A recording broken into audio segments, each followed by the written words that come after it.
Hey guys, yeah, just for both of you, Jaron Hall, what do you guys see out of him, BYU quarterback? You go first.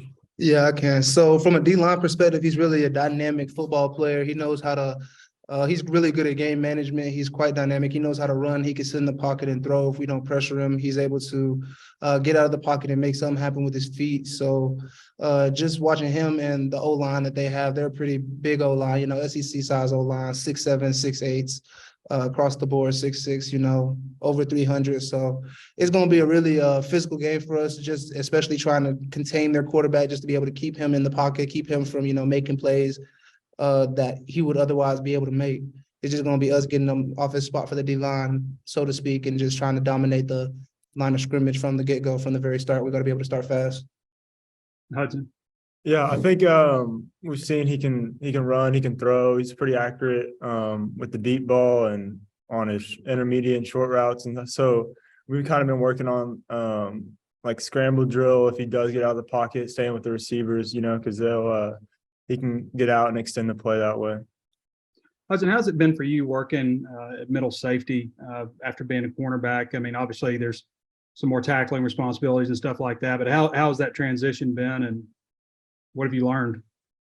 It's pretty – at first there's a little different view since you're in the middle of the field, but I kind of Coach Odom, Coach Bowman, they've really helped me get in the film room and kind of see the play first there, and then when it comes on the field, it's easy. And so I think that's kind of a big transition that's helping me is the film room. And so whenever we get in practice, we get those repetitions, it's builds instincts.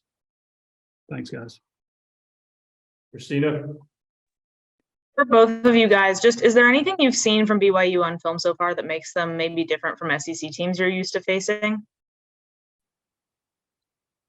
From a D-line perspective, we're not really seeing too much difference. I mean, they have the SEC size offensive linemen. They run, similar offensive schemes, game plan, blocking schemes and everything when it comes to just, comparing them to other teams. They're really good with the divide zone, the pullback, any kind of pulling plays or anything like that. They have a pretty creative offensive coordinator. I'll say that for them as well. So just being able to, read our keys, be able to see where we need to go, play in our assignment to the best of our ability, playing fast, playing physical, and, just trying to dominate the line of scrimmage. That's going to be our thing. I don't know about the back end versus the front end, but I know with the O-line, like I said, SEC sized O-line, pretty big, and we're just going to have to out-physical them. Yeah, and kind of similar. We're not treating it any different than an SEC team. They're fast, they're physical. The receivers, they catch mostly everything we've seen. They finish blocks, and so they're a really good opponent about to face. And then have your coaches or conditioning staff talked to you guys at all about the whole altitude thing, and are they making you guys do anything in particular in practice to kind of prepare for that?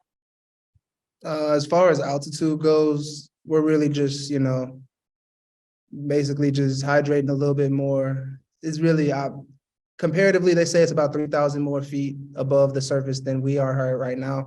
But from what I'm hearing, it's not going to be too much of a difference in the air pressure and everything up there. Hydrate a little bit more, Once we get there, you're going to have Friday and force the game on Saturday to, get accustomed to the air, try and run out a little bit if you can, get a little runs in. But other than that, we're just going to treat it like any other game. It's not too much we can really do about the atmosphere there, So it's just like we're just going to have to deal with it like we have to deal with anything else. Bob?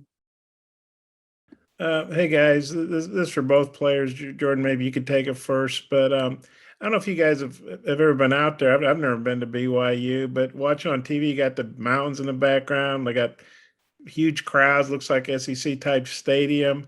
Arkansas doesn't play out west very often. How excited are you guys for a chance to go to a place maybe Arkansas has never been before and play in a setting like that? It's really exciting to be able to just go out there and play against a team that you see on paper that's like, one, we've never been anywhere.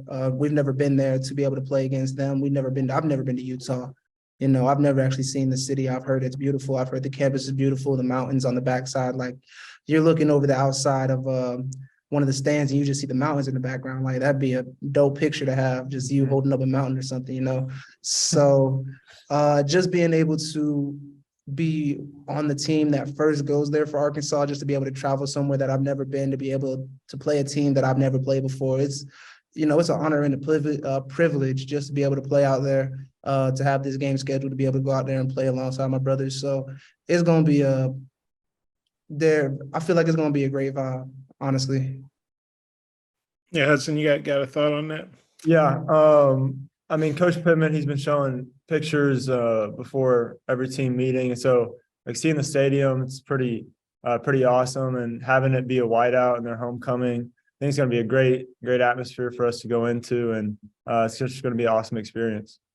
And for both guys, I know this losing streak's got to be tough, but Jordan, I know you weren't here last year, but Arkansas recovered from that. Kind of what's the team's mindset, and BYU, they're coming off a tough loss too. It seems kind of like both teams are trying to get on track. Just what's the team's mindset and feeling going out there for this? Honestly, our mindset. Oh, you want to take? No, you got it.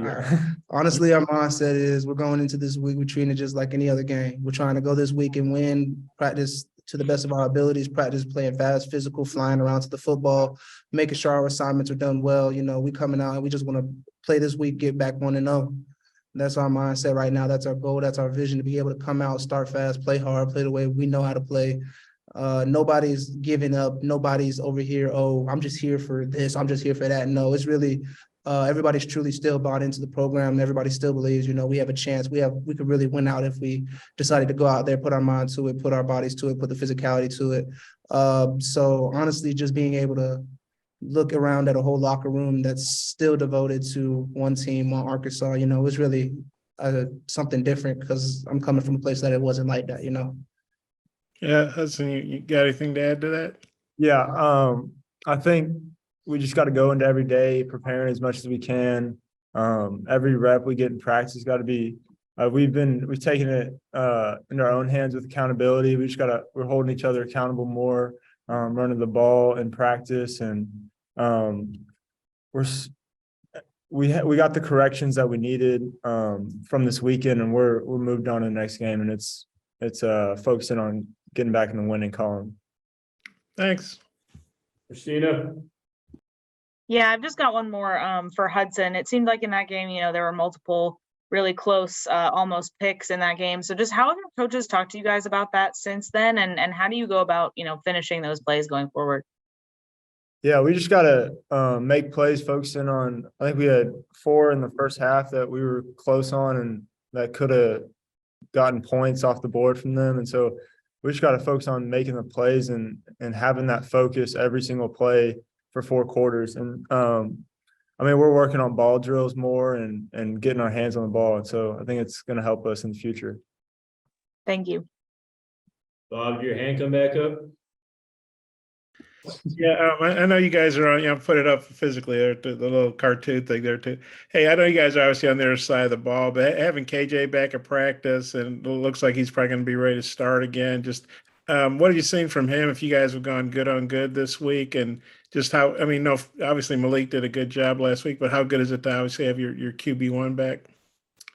It's a nice feeling, to be able to see the KJ get back in there and make strides, be able to throw the ball well. He's running well. He's doing, he's playing really well. And then Malik, also knowing he's still out there giving KJ competition. Both of them are fighting for the QB1 spot right now. It's just, nice to know that we have 2 QBs that are really devoted to the team, that are really willing to put their all onto the field just to be able to, lead their side of the ball to victory, be able to play, know their assignments.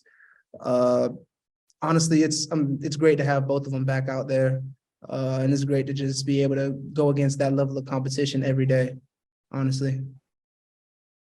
Yeah, and I think you can see if people come back from that injury, head injury, they play a little hesitant, and he's gotten back in there, he's making the throws, he's running the ball, and so I think it's going to be a big help and key for us this week. Hey, thanks guys.